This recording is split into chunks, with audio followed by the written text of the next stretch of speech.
প্রিয় ভাইয়েরা, আপনারা দেখতে পাচ্ছেন আমার স্বজন বন্ধুরে নিয়ে আজকে কিন্তু আমরা হামিদপুর শহরের বাহিরে এসে পড়ছি প্রাইভেট কার নিয়ে।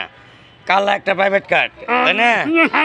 আজকে কিন্তু আমরা বেশি ঠান্ডা নাই বলে আমরা কিন্তু বেড়াতে আসছি হামিদপুর শহরের বাইরে অনেক দূরে। কোন জায়গায় জানি? কোন জায়গায়? পুকুর পাড়ে এসছে কাটা পুকুর। এটা কোন ডিস্ট্রিক্ট? কোন ডিস্ট্রিক্ট জানি? টাঙ্গাইল ডিস্ট্রিক্ট, কালীহাতি 4 নং ওয়ার্ড। এই যে দেখেন, আলহামদুলিল্লাহ টাঙ্গাইল ডিস্ট্রিক্টে এসে পড়ছি আমরা কিন্তু হামিদপুর শহরের বাইরে আছি আমরা। এই যে দেখেন, এই যে কালা প্রাইভেট কার নিয়ে বসছে সুজন সাহেব, কিন্তু কালা প্রাইভেট কার নিয়ে বসছে। হ্যাঁ, ঢাকা থেকে আগত নাকি? হ্যাঁ, ঠিক আছে। তাহলে সবাই লাইক শেয়ার কমেন্ট করে দিবেন। হ্যাঁ,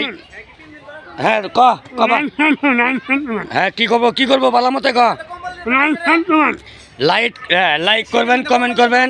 হ্যাঁ, ও আর যে ও প্রতিবন্ধী হয়েও কিন্তু শীতের মধ্যে অনেক গরিব দুঃখী মানুষকে কম্বল দেয় দিতাছে। আপনারা সবাই ওর জন্য দোয়া করবেন।